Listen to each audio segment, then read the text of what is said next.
So language based states are linguistic states formation చేయాలా వద్దా అనే దానికోసము ఏం చేస్తుంది, ఒక కమిటీని ఏర్పాటు చేయడం జరుగుతుంది.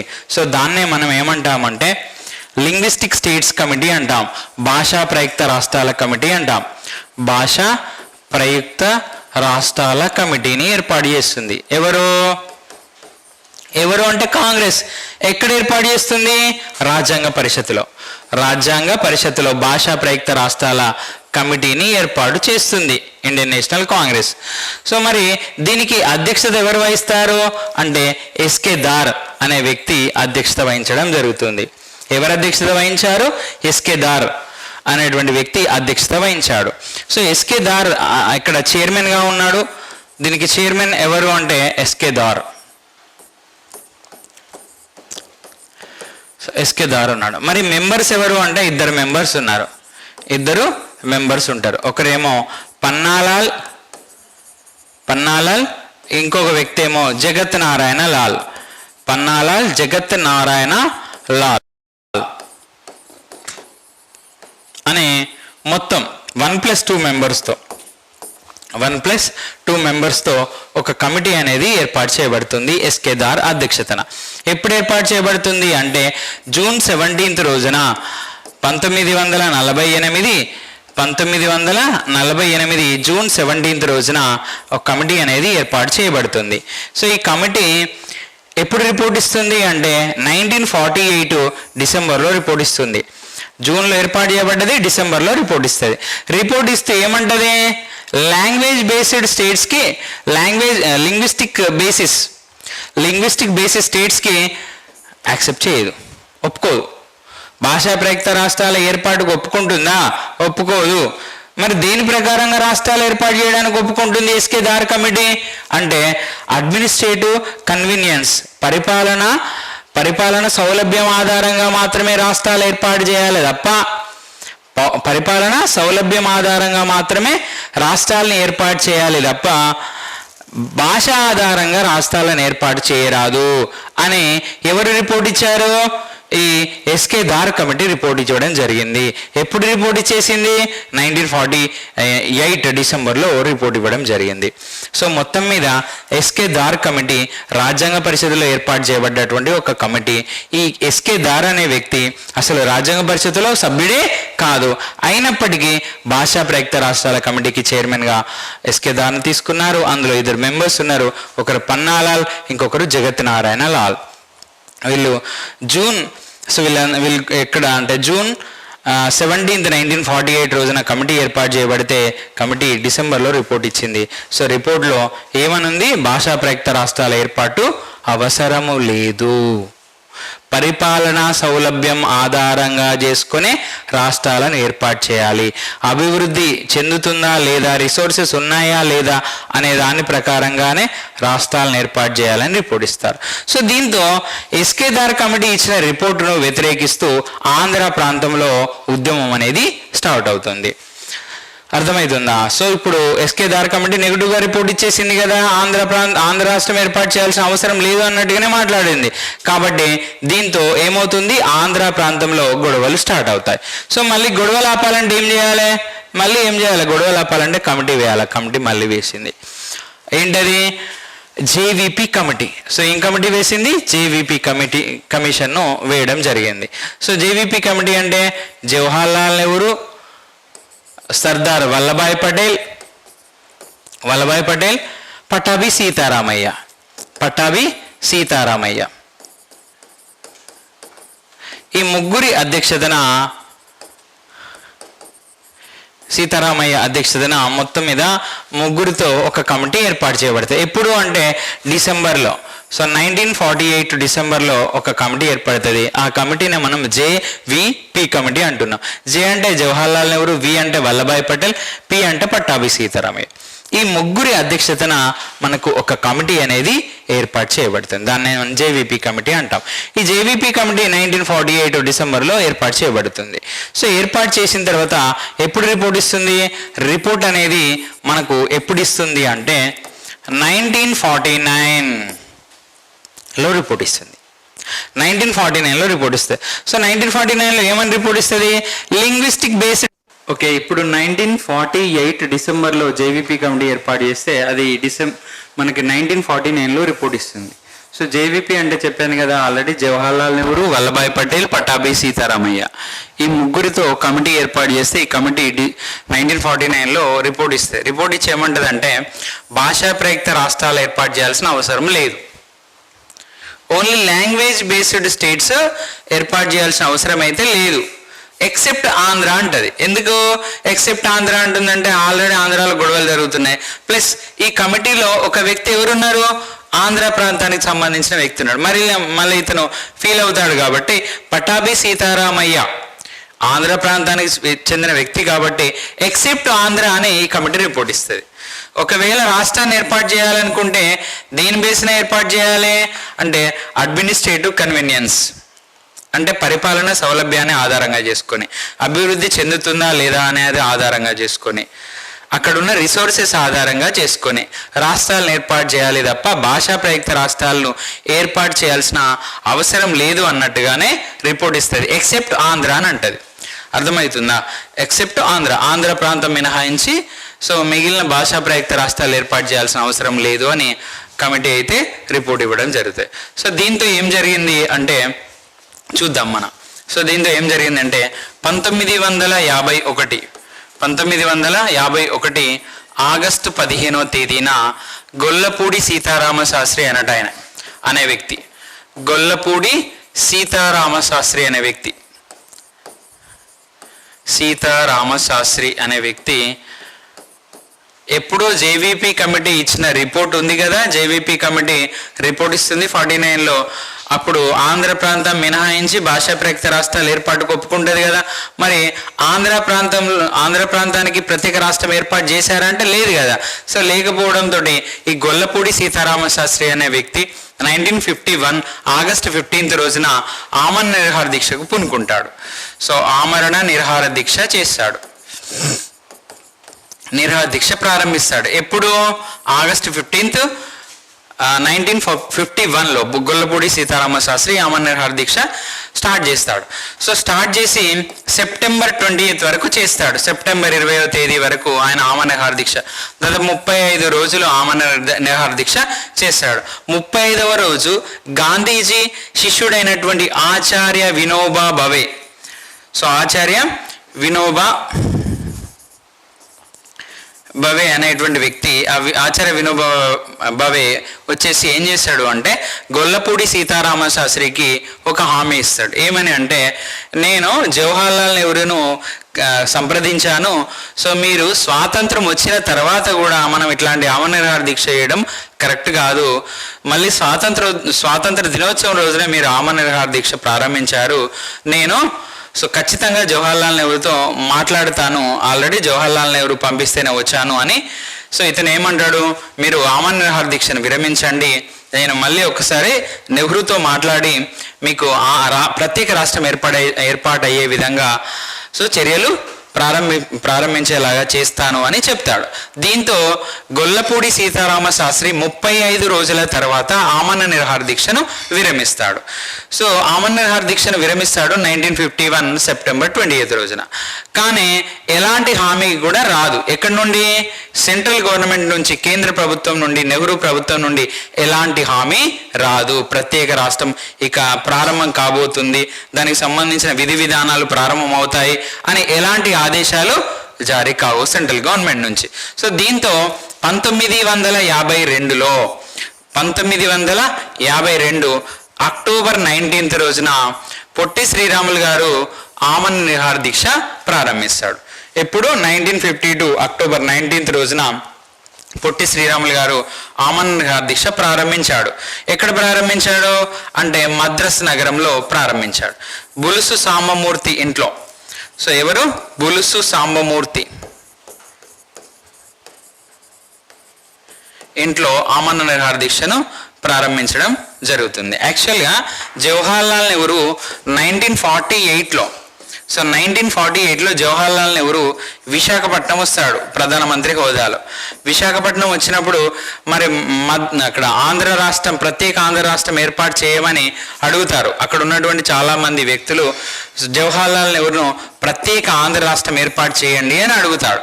అడిగితే జవహర్లాల్ నెహ్రూ ఏమంటాడంటే మద్రస్ లేనటువంటి ఆంధ్ర రాష్ట్రం ఏర్పాటు చేయడంలో మాకు ఎలాంటి అభ్యంతరము లేదు, కానీ మద్రస్తో కూడిన ఆంధ్ర రాష్ట్రం కావాలని మీరు అడుగుతున్నారు కాబట్టి మేము ఏర్పాటు చేయలేము, మద్రస్తో కూడిన ఆంధ్ర రాష్ట్రం ఏర్పాటు చేయలేము అని విశాఖపట్నంలో కూడా ఎవరు చెప్తారు? జవహర్లాల్ నెహ్రూ చెప్తాడు. యాక్చువల్గా 1949లో రిపోర్ట్ ఇచ్చింది కదా, జేవీపీ కమిటీ రిపోర్ట్ ఇచ్చేసింది కదా, అప్పుడే నిజంగా 1950లోనే ఆంధ్ర రాష్ట్రం ఏర్పాటు చేయబడేది. కానీ అప్పుడున్నటువంటి టంగుటూరి ప్రకాశం పంతులు ఏం చేశాడంటే, మాకు మద్రాస్తో కూడిన ఆంధ్ర రాష్ట్రం ఏర్పాటు చేస్తేనే మేము ఒప్పుకుంటాము, మద్రాస్ లేనటువంటి ఆంధ్ర రాష్ట్రం మాకు అవసరం లేదు అని అనడంతో సో మద్రాస్ రాష్ట్రం అనేది ఆంధ్ర రాష్ట్రం అనేటువంటిది ఏర్పాటు చేయబడదు. కానీ 1952 అక్టోబర్ 9న ఆమరణ నిరాహార దీక్షకు పూనుకుంటాడు పొట్టి శ్రీరాములు గారు. సో నెల్లూరు జిల్లాకు సంబంధించినటువంటి వ్యక్తి పొట్టి శ్రీరాములు గారు మద్రాస్ నగరంలో బులుసు సాంబమూర్తి ఇంట్లో ఆమరణ నిరాహార దీక్ష పూనుకుంటాడు. ఇది ఇలా ఆమరణ నిరాహార దీక్ష చేయడం ఇది సెకండ్ టైం. యాక్చువల్గా ఫస్ట్ టైము ఎక్కడ, నెల్లూరులో ఆలయ ప్రవేశ ఉద్యమంలో భాగంగా ఎవరికి దళితులను ఆలయ ప్రవేశం కల్పించకపోవడంతో దళితులకు ఆలయ ప్రవేశం ఖచ్చితంగా కల్పించాలి అని ఆయన ఆమరణ నిరాహార దీక్ష స్టార్ట్ చేస్తాడు నెల్లూరులో. సో అది ఇంతకు ముందు చేసింది, ఇది సెకండ్ టైం రాష్ట్రం కోసం చేసింది. ఇలా ఆమరణ నిరాహార దీక్ష చేయడం రెండవసారి. సో ఇలా అక్టోబర్ 19th రోజున ఆమరణ నిరాహార దీక్ష స్టార్ట్ చేస్తాడు మద్రాసులోని బులుసు సాంబమూర్తి ఇంట్లో. ఇలా కంటిన్యూస్గా ఎప్పటివరకు 1952 డిసెంబర్ 15th వరకు ఆమరణ నిరాహార దీక్ష చేసి అమరుడవుతాడు. డిసెంబర్ 15th రోజున అమరుడయ్యాడు. అంటే దాదాపు 58 రోజులు ఆమరణ నిరాహార దీక్ష చేశాడు ఇతను, అమరుడయ్యాడు డిసెంబర్ 15th రోజున. ఎప్పుడైతే డిసెంబర్ 15th రోజున పొట్టి శ్రీరాములు గారు మరణించారో అప్పుడు ఒక్కసారి ఉద్యమం అనేది ఉధృతమవుతుంది. అంటే ఇక్కడ హింసాత్మక పద్ధతిలో ఉద్యమం అనేటువంటిది స్టార్ట్ అవుతుంది. ఎందుకంటే ఒక మనిషి చనిపోవడంతో సో ఆ ఉద్రిక్త వాతావరణం అనేది ఏర్పాటు చేయబడి ఆంధ్ర ప్రాంతంలో హింసాత్మక వాతావరణం ఏర్పడుతుంది. ఈ హింసాత్మక వాతావరణం ఏర్పడడంతో సెంట్రల్ గవర్నమెంట్ ఏం చేస్తుంది అంటే డిసెంబర్ 19th రోజున అప్పటి ప్రధానమంత్రి అయినటువంటి జవహర్లాల్ నెహ్రూ ఏమని అనౌన్స్ చేస్తాడు, ఇక మేము ఆంధ్ర రాష్ట్రం ఏర్పాటు చేయాలని అనుకుంటున్నాము, మద్రాస్ నుంచి ఆంధ్ర రాష్ట్రం ఏర్పాటు చేయాలనుకుంటున్నామని అనౌన్స్ చేస్తాడు. అయితే ఇక్కడ మనం ఒక విషయం గుర్తుపెట్టుకోవాలి. ఏంటి ఆ విషయం అంటే 1952 అక్టోబర్ 19th రోజున పొట్టి శ్రీరాములు గారు ఆమరణ నిరాహార దీక్ష ప్రారంభించారు కదా. సో అప్పటి నుండి డిసెంబర్ 15th వరకు ఆమరణ నిరాహార దీక్ష చేశాడు. కానీ యాక్చువల్గా 50వ రోజు పొట్టి శ్రీరాములు గారి ఆమరణ నిరాహార దీక్ష 50వ రోజున మద్రాసును సందర్శిస్తాడు. ఎవరు? అప్పటి ప్రధానమంత్రి అయినటువంటి జవహర్లాల్ నెహ్రూ మద్రాసును సందర్శిస్తాడు. సో మద్రాసును సందర్శించినటువంటి జవహర్లాల్ నెహ్రూను ప్రెస్ మీట్లో చాలామంది జర్నలిస్టులు అడుగుతారు, ఇలా ఒక రాష్ట్రం గురించి ఒక వ్యక్తి ఆమరణ నిరాహార దీక్ష చేస్తున్నాడు, మీరు ఎలాంటి రెస్పాన్స్ అవ్వడం లేదు, ఈ రోజుకి 50 రోజులు అవుతుంది అతను ఆమరణ నిరాహార దీక్ష చేయడం ప్రారంభించి అని అంటే, సో జవహర్లాల్ నెహ్రూ ఒక మాట అంటాడు. ఏమంటాడంటే, మేము ఆంధ్ర రాష్ట్రం, ప్రత్యేక ఆంధ్ర రాష్ట్రం ఏర్పాటుకు 1950లోనే సుముఖత వ్యక్తం చేశాము, కానీ మద్రాస్తో కూడిన ఆంధ్ర రాష్ట్రం కావాలని అడిగారు. ఈ మద్రాస్తో కూడిన ఆంధ్ర రాష్ట్రము ఇవ్వడం అనేది వీలు కాదు, ఎందుకంటే అక్కడ ఉన్నటువంటి చక్రవర్తుల రాజగోపాలాచారి దీనికి అసలు ఒప్పుకోడు. సో చక్రవర్తుల రాజగోపాలాచారి ఏకంగా ఏమన్నాడంటే, మద్రాస్తో కూడిన ఆంధ్ర రాష్ట్రము ఇవ్వడం అనేది అసలు సాధ్యమే కాదు, మద్రాస్ లేని రాష్ట్రానికి ఆయన ఎప్పుడో ఒప్పుకున్నాడు, కానీ మీరు మద్రాస్ అడుగుతున్నారు కాబట్టి ఆంధ్ర రాష్ట్రం ఏర్పాటు చేయబడలేదు అంటాడు. సో ఇదే విషయము ఆ నెక్స్ట్ డే న్యూస్ పేపర్లో వస్తుంది, అన్ని న్యూస్ పేపర్లలో వస్తుంది. ఏమని? జవహర్లాల్ నెహ్రూ ప్రెస్ మీట్లో మద్రాస్తో కూడిన ఆంధ్ర రాష్ట్రము ఏర్పాటుకు ఒప్పుకోనని అన్నాడు అని న్యూస్ పేపర్లో వస్తుంది. ఇక్కడ పొట్టి శ్రీరాములు గారు మద్రాసుతో కూడిన ఆంధ్ర రాష్ట్రం ఏర్పాటు చేయమని ఆమరణ నిరాహార దీక్షలో పూనుకోలేదు. నిజం చెప్పాలంటే ఆంధ్ర రాష్ట్రం ఏర్పాటు చేయమని మాత్రమే అతను ఆమరణ నిరాహార దీక్షలో ఆమరణ నిరాహార దీక్ష ప్రారంభించాడు. కానీ ఈ న్యూస్ చదివినటువంటి పొట్టి శ్రీరాములు బాగోగును చూసుకుంటున్నటువంటి వాళ్ళ మేనల్లుడు ఈ న్యూస్ చదివి చాలా బాధపడతాడు. ఎందుకంటే ఇక్కడ పొట్టి శ్రీరాములు యొక్క ఆమరణ నిరాహార దీక్షను అక్కడ ఉన్నటువంటి ఆంధ్ర ప్రాంతానికి సంబంధించిన కాంగ్రెస్ వ్యక్తులు, కాంగ్రెస్ నాయకులు సో జవహర్లాల్ నెహ్రూ దగ్గర పోయి ఏంటి లాబింగ్లో మిస్గైడెన్స్ అంటే మీన్స్ ఏం చేస్తారు, ఖచ్చితంగా అక్కడ పొట్టి శ్రీరాములు అనే వ్యక్తి అక్కడ మద్రాసుతో కూడిన ఆంధ్ర రాష్ట్రం ఏర్పాటు చేయమనే ఆమరణ నిరాహార దీక్ష ప్రారంభించాడు, మీరు ఏర్పాటు చేయకపోతే ఆయన మరణిస్తాడని సో ఇక్కడ రాంగ్గా ఇన్ఫర్మేషన్ ఇస్తారు. ఈ న్యూస్ను చదివినటువంటి పొట్టి శ్రీరాములు గారి మేనల్లుడు చాలా బాధపడతాడు. ఎందుకంటే ఆయన ఆంధ్ర రాష్ట్రం ఏర్పాటు కోసమే ఆయన ఆమరణ నిరాహార దీక్ష చేశాడు. కానీ ఇక్కడ అతని విషయాన్ని కూడా తప్పుద్రోవ పట్టించారు. సో మొత్తం మీద అయితే అతను అమరుడయ్యాడు. అమరుడైనాక 4 రోజుల తర్వాత అంటే డిసెంబర్ 19 రోజున అనౌన్స్ చేశాడు ఏమని, మేము ఆంధ్ర రాష్ట్ర ఏర్పాటుకు సుముఖత వ్యక్తం చేస్తున్నామని, ఇక ఏర్పాటు ప్రక్రియ ప్రారంభమైంది అని 1952 డిసెంబర్ 19 రోజున జవహర్లాల్ నెహ్రూ ఏం చేశాడు, సో ఆంధ్ర రాష్ట్ర ఏర్పాటుకు ఏంటి సమర్థిస్తూ అంటే మీన్స్ ప్రక్రియ ప్రారంభమవుతుంది అని ప్రకటించడం జరుగుతుంది. దీనికోసము కైలాష్నాథ్ వాంచు కమిటీని ఏర్పాటు చేస్తాడు. మద్రాస్ నుంచి ఆంధ్ర ప్రాంతానికి ఆస్తుల పంపకం గురించి ఏ విధమైనటువంటి విధి విధానాలు ఉంటాయి, దానికి సంబంధించిన వివరాలన్నింటినీ సేకరించి సో మీరు మద్రాస్ నుంచి ఆంధ్ర రాష్ట్రాన్ని విడగొట్టడానికి ఒక రిపోర్టును తయారు చేయండి అని కైలాష్నాథ్ వాంచు కమిటీని ఏర్పాటు చేస్తాడు జవహర్లాల్ నెహ్రూ. ఇలా కైలాష్నాథ్ వాంచు కమిటీ సిఫారసుల మేరకు 1953 అక్టోబర్ 1న ఆంధ్ర రాష్ట్రం అనేది ఏర్పాటు చేయబడుతుంది. 1953 అక్టోబర్ 1న ఏం రాష్ట్రం ఏర్పాటు చేయబడింది, ఆంధ్ర రాష్ట్రం అనేది ఏర్పాటు చేయబడింది. ఇది గుర్తుపెట్టుకోవాలి మనం. సో 1953 అక్టోబర్ 1న ఆంధ్ర రాష్ట్రం ఏర్పాటు చేయబడ్డది. మరి 1953 అక్టోబర్ 1న ఆంధ్ర రాష్ట్రం ఏర్పాటు చేయబడితే ఈ ఆంధ్ర రాష్ట్రానికి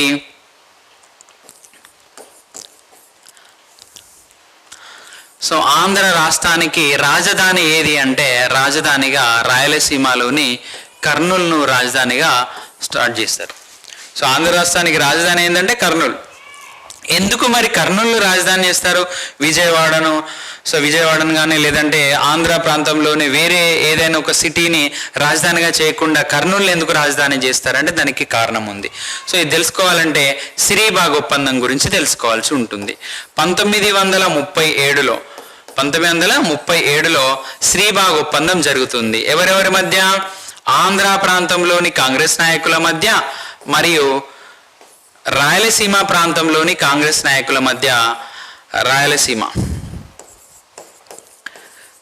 కాంగ్రెస్ నాయకుల మధ్య ఒక ఒప్పందం జరుగుతుంది. ఆ ఒప్పందాన్ని మనం ఏమంటామంటే శ్రీబాగ్ ఒప్పందం అంటాం. ఎందుకు జరిగింది ఈ ఒప్పందం అంటే రాయలసీమ వాళ్ళు ఆంధ్ర రాష్ట్రం ఏర్పాటుకు ఒప్పుకోరు. ఎందుకు అంటే ఒకవేళ ఆంధ్ర రాష్ట్రం కనుక ఏర్పాటు చేస్తే మా రాయలసీమను పట్టించుకోరు, అసలే రాయలసీమ అనేది కరువు ప్రాంతం కాబట్టి మా కరువు ప్రాంతమైన రాయలసీమను పట్టించుకోరు కావచ్చు, కాబట్టి మేము అసలు ప్రత్యేక ఆంధ్ర రాష్ట్రానికి ఒప్పుకోమని రాయలసీమలోని చాలామంది కాంగ్రెస్ నాయకులు సో అంతకుముందే చాలాసార్లు మాట్లాడతారు. దీంతో రాయలసీమ వాళ్ళని ఒప్పించడం కోసమని శ్రీబాగ్ ఒప్పందం జరిగింది. శ్రీబాగ్ ఒప్పందం ప్రకారము ఫ్యూచర్లో కనుక ఆంధ్ర రాష్ట్రాన్ని ఏర్పాటు చేస్తే రాజధానిని ఎక్కడ ఏర్పాటు చేయాలి, సో రాజధానిని ఎక్కడ ఏర్పాటు చేయాలి అంటే రాయలసీమ ప్రాంతాల్లో ఏర్పాటు చేయాలి అని నిర్ణయం తీసుకోవడం జరుగుతుంది.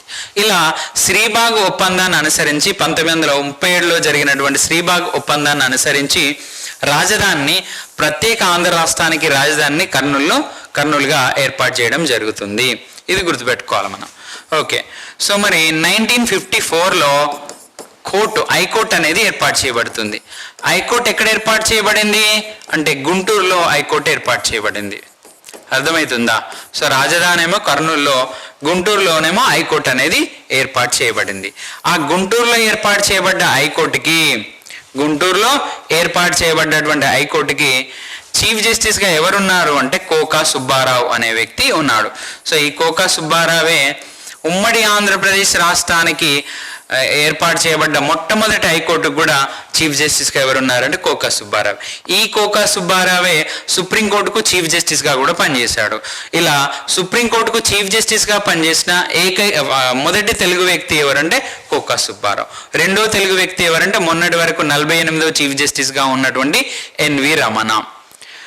అర్థమవుతుందా? అంటే ఇప్పటి వరకు ఎంతమంది వ్యక్తులు తెలుగు వ్యక్తులు సుప్రీంకోర్టుకు చీఫ్ జస్టిస్గా ఉన్నారంటే ఇద్దరు ఉన్నారు. ఒకరేమో కోకా సుబ్బారావు, ఇంకొకరు ఎన్వి రమణ అనే వ్యక్తి. సరే, మొత్తం మీద హైకోర్టు అనేది ఆంధ్ర రాష్ట్రానికి హైకోర్టు అనేది గుంటూరులో ఏర్పాటు చేయడం జరిగింది. మరి ఆంధ్ర రాష్ట్రానికి ఫస్ట్ సీఎం ఎవరు అంటే టంగుటూరి ప్రకాశం పంతులు. ఇంతకుముందే ఆయన సీఎం కాడేమో అన్న ఉద్దేశంతో ఆంధ్ర రాష్ట్రాన్ని అడ్డుకున్నాడు అని ఇతని మీద విమర్శలు కూడా చేస్తూ ఉంటారు ఇప్పటికి కొంతమంది అయితే. సో టంగుటూరి ప్రకాశం పంతులు యాక్చువల్గా 1950లోనే ఆంధ్ర రాష్ట్రం ఏర్పడేది, కానీ అడ్డుకున్న వ్యక్తి టంగుటూరి ప్రకాశం పంతులు అంటారు. కాబట్టి సీఎం పదవి కోసమే ఆయన అట్లా చేశాడు అని అంటూ ఉంటారు. సో దాంతో ఫస్ట్ సీఎం పదవి కూడా అతనికే ఇచ్చారు. ఆయన కాంగ్రెస్ పార్టీ కానప్పటికీ, టంగుటూరి ప్రకాశం పంతులు కాంగ్రెస్ పార్టీ కానప్పటికీ, సో టంగుటూరి ప్రకాశం పంతులను ఫస్ట్ సీఎంగా చేస్తారు. అర్థమవుతుందా? ఫస్ట్ సీఎం ఎవరు అంటే టంగుటూరి ప్రకాశం పంతులు. మరి ఫస్ట్ గవర్నర్ ఎవరు అంటే Chandulal Madhav Trivedi. So governor of the state first ఎవరు అంటే సీఎం త్రివేది, చందూలాల్ మాధవ్ త్రివేది. సో చందూలాల్ మాధవ్ త్రివేది.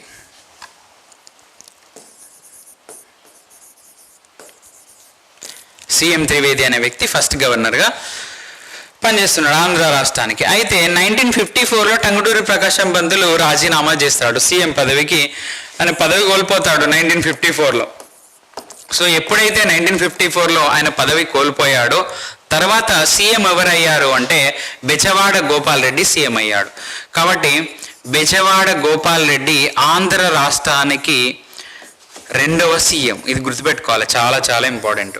ఆంధ్ర రాష్ట్రానికి సెకండ్ సీఎం ఎవరంటే బెజవాడ గోపాల్ రెడ్డి. సో మరి ఆంధ్ర రాష్ట్రానికి బెజవాడ గోపాల్ రెడ్డి సీఎం అయినప్పుడు రాయలసీమ ప్రాంతానికి సంబంధించినటువంటి నీలం సంజీవరెడ్డిని డిప్యూటీ సీఎం అని చేస్తారు. సో నీలం సంజీవరెడ్డి అనే వ్యక్తిని డిప్యూటీ సీఎం పదవి ఇస్తారు. కాబట్టి ఆంధ్ర రాష్ట్రానికి మొట్టమొదటి డిప్యూటీ సీఎం ఎవరు? నీలం సంజీవరెడ్డి. ఈ నీలం సంజీవరెడ్డి ఆంధ్ర రాష్ట్రానికి డిప్యూటీ సీఎంగా పనిచేశాడు, ఆంధ్రప్రదేశ్ రాష్ట్రానికి మొట్టమొదటి ముఖ్యమంత్రిగా పనిచేశాడు, లోక్సభకు స్పీకర్గా పనిచేశాడు, ప్లస్ మన ఇండియాకి ప్రెసిడెంట్గా కూడా పనిచేశాడు. సో ఎవరు అంటే నీలం సంజీవరెడ్డి అనే వ్యక్తి ప్రెసిడెంట్గా పనిచేశాడు, స్పీకర్గా పనిచేశాడు, సీఎంగా పనిచేశాడు, డిప్యూటీ సీఎంగా పనిచేయడం జరిగింది. ఇది మనకు ఆంధ్ర రాష్ట్రానికి సంబంధించినటువంటి ఇన్ఫర్మేషన్. కాబట్టి భారతదేశంలో మొట్టమొదటి భాషా ప్రయుక్త రాష్ట్రం ఏది? భారతదేశంలో మొట్టమొదటి భాషా ప్రయుక్త రాష్ట్రం ఏది అంటే ఆంధ్ర రాష్ట్రమే మొట్టమొదటి భాషా ప్రయుక్త రాష్ట్రం. ఎప్పుడైతే 1953 అక్టోబర్ 1న ఆంధ్ర రాష్ట్రం ఏర్పాటు చేశారో దాంతో మళ్ళీ గొడవలు స్టార్ట్ అవుతాయి. సో ఆంధ్ర రాష్ట్రానికి భాషా ప్రయుక్త రాష్ట్రంగా ఏర్పాటు చేశారు కదా, కాబట్టి మాకు కూడా ఏర్పాటు చేయండి అని మిగతా భారతదేశంలో చాలామంది వ్యక్తులు మళ్ళీ ఉద్యమాలు స్టార్ట్ చేస్తారు. సో ఏ విధంగానైతే తెలుగు మాట్లాడేటువంటి ప్రజలకి మద్రాసు నుంచి విడగొట్టి ఆంధ్ర అనే రాష్ట్రాన్ని ఏర్పాటు చేశారో, కోస్తా ఆంధ్ర రాయలసీమ ప్రజలకు ఆంధ్ర రాష్ట్రాన్ని ఏర్పాటు చేశారో మాకు కూడా ఏర్పాటు చేయండి అని సో భారతదేశంలో మిగతా చోట్ల గొడవలు ప్రారంభమవుతాయి. ఈ గొడవలను ఆపడం కోసమని దానిపైన కంప్లీట్గా నిర్ణయం తీసుకోవాలనే ఉద్దేశంతో మన ఇండియన్ గవర్నమెంట్ ఏం చేస్తుంది అంటే 1953లో డిసెంబర్లో ఏం చేస్తుంది అంటే ఫజల్ అలీ కమిషన్ వేస్తుంది. ఈ ఫజల్ అలీ కమిషన్కు మరొక పేరే ఏంటి అంటే state reorganisation commission. State reorganisation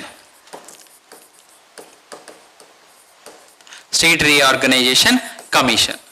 so state reorganisation commission మనం ఏమంటామంటే రాష్ట్రాల పునర్వ్యవస్థీకరణ కమిషన్ అంటాం తెలుగులోనైతే. రాష్ట్రాల పునర్వ్యవస్థీకరణ కమిషన్. మరి ఈ రాష్ట్రాల పునర్వ్యవస్థీకరణ కమిషన్కు అధ్యక్షుడు ఎవరు అంటే justice Fazal Ali. So justice Fazal Ali అనే వ్యక్తి ఈ 1953 డిసెంబర్లో ఏర్పాటు చేయబడ్డ ఫజల్ అలీ కమిషన్కు అధ్యక్షుడిగా ఉన్నాడు. సో ఫజల్ అలీ కమిషన్ డిసెంబర్లో ఏర్పాటు చేయబడితే దేశం మొత్తం తిరిగేసి 1955 సెప్టెంబర్ 30వ తేదీన ఫజల్ అలీ కమిషన్ రిపోర్ట్ ఇస్తుంది. ఫజల్ అలీ కమిషన్ ఎప్పుడు రిపోర్ట్ ఇచ్చింది అంటే 1955 సెప్టెంబర్ 30వ తేదీన so Fazal Ali commission report ఇస్తుంది. ఏమని రిపోర్ట్ ఇస్తుంది అంటే అప్పటి వరకు ఉన్న 29 రాష్ట్రాలను తొలగించండి అని చెప్పేస్తుంది. ఇది కూడా భాషా ప్రయుక్త రాష్ట్రాలపైన ఏర్పాటు చేయబడ్డ కమిషనే. భాషా ప్రయుక్త రాష్ట్రాలపైన ఏర్పాటు చేయబడ్డ 3వ కమిషనే ఇది ఫజల్ అలీ కమిషన్. సో దేశం మొత్తం పర్యటించింది. మరి ఈ ఫజల్ అలీ కమిషన్లో ఫజల్ అలీ కమిషన్కు చైర్మన్ ఎవరు లేదా ఎస్ఆర్సీకి చైర్మన్ ఎవరు అంటే జస్టిస్ ఫజల్ అలీ. మరి సభ్యులు ఎవరు అంటే హృదయేంద్రనాథ్ కుంజ్రు, హెచ్ఎన్ కుంజ్రు, ఇంకొకరు కమలన్ మాధవన్ ఫనిక్కర్. సో కమలన్ మాధవన్ ఫనిక్కర్ అనే వ్యక్తి, K M Panikkar plus H N Kunzru. So Fazal Ali, H N Kunzru, K M Panikkar అనే ఈ ముగ్గురు సభ్యులతో ఏం ఏర్పాటు చేయబడుతుంది? ఫజల్ అలీ కమిషన్ ఏర్పాటు చేయబడుతుంది 53 డిసెంబర్లో. సో అది రిపోర్ట్ ఇస్తుంది 55 సెప్టెంబర్ 30లో. మరి ఏమని చెప్తుంది అంటే అప్పటి వరకు ఉన్న 29 రాష్ట్రాలను తొలగించి వేస్తూ, అప్పటి వరకు 29 రాష్ట్రాలు ఎట్లుండే? పార్ట్ ఏ రాష్ట్రాలు, పార్ట్ బి రాష్ట్రాలు, పార్ట్ సి రాష్ట్రాలు, పార్ట్ డి రాష్ట్రాలు అని 29 రాష్ట్రాలు ఉండే. పార్ట్ ఏ రాష్ట్రాలు 9 ఉండే, పార్ట్ బి రాష్ట్రాలు కూడా 9 ఉండే, పార్ట్ సి రాష్ట్రాలు 10 ఉండే, పార్ట్ డి రాష్ట్రం 1 ఉండే. మొత్తం 29 రాష్ట్రాలు ఉండే. ఈ 29 రాష్ట్రాలను తొలగించి వేస్తూ, ఈ 29 రాష్ట్రాలను తీసివేయమని చెప్తూ ఇతను ఏమంటాడంటే 16 రాష్ట్రాలను ఎన్ని కేంద్రపాలిత ప్రాంతాలను? 3 కేంద్రపాలిత ప్రాంతాలను ఏర్పాటు చేయమంటాడు ఫజల్ అలీ. ఫజల్ అలీ ఎన్ని రాష్ట్రాలను ఏర్పాటు చేయమన్నాడు? 16 రాష్ట్రాలను ఏర్పాటు చేయమన్నాడు. ఎన్ని కేంద్రపాలిత ప్రాంతాలను ఏర్పాటు చేయమన్నాడు అంటే 3 కేంద్రపాలిత ప్రాంతాలను ఏర్పాటు చేయమన్నాడు ఫజల్ అలీ. సో ఫజల్ అలీ కమిషన్ ఈ విధంగా రిపోర్ట్ ఇచ్చింది. ఫజల్ అలీ కమిషన్ అప్పటి వరకు ఉన్నటువంటి 29 రాష్ట్రాలను తొలగించి వేస్తూ 16 రాష్ట్రాలు 3 కేంద్రపాలిత ప్రాంతాలను ఏర్పాటు చేయండి అని రిపోర్ట్ ఇస్తుంది. సో ఆ రిపోర్టును అనుసరించి మన ఇండియన్ గవర్నమెంట్ ఏం చేస్తుంది అంటే 7th కాన్స్టిట్యూషనల్ అమెండ్మెంట్ యాక్ట్ ద్వారా, 7th కాన్స్టిట్యూషనల్ అమెండ్మెంట్ యాక్ట్ ద్వారా, ఎన్నవ రాజ్యాంగ సవరణ చట్టం అంటున్నా నేను, 7వ రాజ్యాంగ సవరణ చట్టం ద్వారా 1956లో ఎన్ని రాష్ట్రాలు? 14 రాష్ట్రాలు 6 కేంద్రపాలిత ప్రాంతాలను ఏర్పాటు చేస్తుంది. ఎన్ని యూనియన్ టెరిటరీస్? 6 కేంద్రపాలిత ప్రాంతాలను ఏర్పాటు చేస్తుంది. సో ఇప్పుడు మళ్ళీ రిపీట్ చేస్తున్నా, అప్పటి వరకు ఉన్న 29 రాష్ట్రాలను తొలగిస్తుంది, అనగా part A, part B, part C, part D రాష్ట్రాలను తొలగించి వేస్తూ 16 రాష్ట్రాలు 3 కేంద్రపాలిత ప్రాంతాలను ఏర్పాటు చేయమని ఈయన రిపోర్ట్ ఇస్తాడు. ఫజల్ అలీ కమిషన్ రిపోర్ట్ ఇస్తుంది. So Fazal Ali commission report ఇస్తే గవర్నమెంట్ మాత్రం ఎన్ని రాష్ట్రాలను ఏర్పాటు చేయమని చెప్తుంది? 14 రాష్ట్రాలు 6 కేంద్రపాలిత ప్రాంతాలను ఏర్పాటు చేయమని సిఫారసు చేస్తుంది. సో అంటే దీన్ని బట్టి మనకి ఏమర్థమవుతుంది? ఇతను ఫజల్ అలీ కమిషన్ ఏమో 16 రాష్ట్రాలు ఏర్పాటు చేయమని చెప్తే గవర్నమెంట్ 14 రాష్ట్రాలు ఏర్పాటు చేసింది. సో మరి ఏర్పాటు చేయని 2 రాష్ట్రాలు ఏంటి అంటే మనం ఇక్కడ గుర్తుపెట్టుకోవాలి. సో ఏర్పాటు చేయని 2 రాష్ట్రాలు ఏంటి అంటే ఆ 2 రాష్ట్రాలు ఒకటేమో మనకి తెలంగాణను కూడా సపరేట్ రాష్ట్రం ఏర్పాటు చేయమంటాడు. రెండవది విదర్భ, మహారాష్ట్రలో ఉన్న డ్రాట్ ఏరియా ఉంది కదా, ఆ విదర్భ. సో ఈ 2 రాష్ట్రాలను కూడా ఏర్పాటు చేయమని చెప్తాడు. కానీ మన ఇండియన్ గవర్నమెంట్ ఏం చేస్తుంది? ఇటు తెలంగాణను కానీ విదర్భను కానీ ఏర్పాటు చేయదు. 14 రాష్ట్రాలు 6 కేంద్రపాలిత ప్రాంతాలను ఏర్పాటు చేస్తుంది. ఎన్నవ రాజ్యాంగ సవరణ చట్టం ద్వారా? 7వ రాజ్యాంగ సవరణ చట్టం ద్వారా. ఏ ఇయర్లో? 1956లో. సో మరి అప్పుడు 6 కేంద్రపాలిత ప్రాంతాలు ఏర్పాటు చేసింది కదా. ఆ 6 కేంద్రపాలిత ప్రాంతాలు ఏంటి అంటే ఒకటేమో ఏంటి? అండమాన్ నికోబార్ దీవులు. రెండవది ఢిల్లీ. మూడవది అమిని మినికాయ్, సుహేలి దీవులు. 4th వన్ వచ్చేసి హిమాచల్ ప్రదేశ్, తర్వాత మణిపూర్, సో తర్వాత త్రిపుర. ఈ రాష్ట్రాల ఈ కేంద్రపాలిత ప్రాంతాలను ఏర్పాటు చేశారు. అంటే 1956లో ఎన్ని కేంద్రపాలిత ప్రాంతాలను ఏర్పాటు చేశారు? 6 కేంద్రపాలిత ప్రాంతాలను ఏర్పాటు చేసింది. ఎవరు? గవర్నమెంట్. ఏ government? Central government. Andaman Nicobar, Delhi, Amini, Minicoy, Suheli దీవులు కలిపి ఒకటే. సో హిమాచల్ ప్రదేశ్, మణిపూర్, త్రిపుర. ఈ అమిని, మినికాయ్, సుహేలి దీవులకు తర్వాత పేరు లక్షద్వీపులు అని పేరు పెడతారు. సో అది మనం ఆల్రెడీ చూసాం. ఇక్కడ గుర్తు ఎట్లా పెట్టుకోవాలి? ఇక్కడ మనం క్వశ్చన్ అడగడానికి ఛాన్స్ ఉన్నది ఏంటి? ఎట్లాంటి క్వశ్చన్ అడుగుతాడు అంటే 1956లో కేంద్రపాలిత ప్రాంతాలుగా ఉండి ప్రజెంట్ రాష్ట్రాలుగా మారినవి అంటాడు. 1956లో యూనియన్ టెరిటరీగా ఉండి ప్రజెంట్ స్టేట్స్ అయినవి ఏంటంటే సింపుల్గా గుర్తుపెట్టుకోండి, హిమాచల్ ప్రదేశ్, మణిపూర్, త్రిపుర. HMT అని గుర్తుపెట్టుకోండి. హిమాచల్ ప్రదేశ్, మణిపూర్, త్రిపుర అనే 3 రాష్ట్రాలు, అప్పుడున్న 3 కేంద్రపాలిత ప్రాంతాలు తర్వాత కాలంలో ఏమయ్యాయి? రాష్ట్రాలు అయ్యాయి. హిమాచల్ ప్రదేశ్, మణిపూర్, త్రిపుర. ఓకేనా? సో ఇది మనకు 7వ రాజ్యాంగ సవరణ చట్టం 1956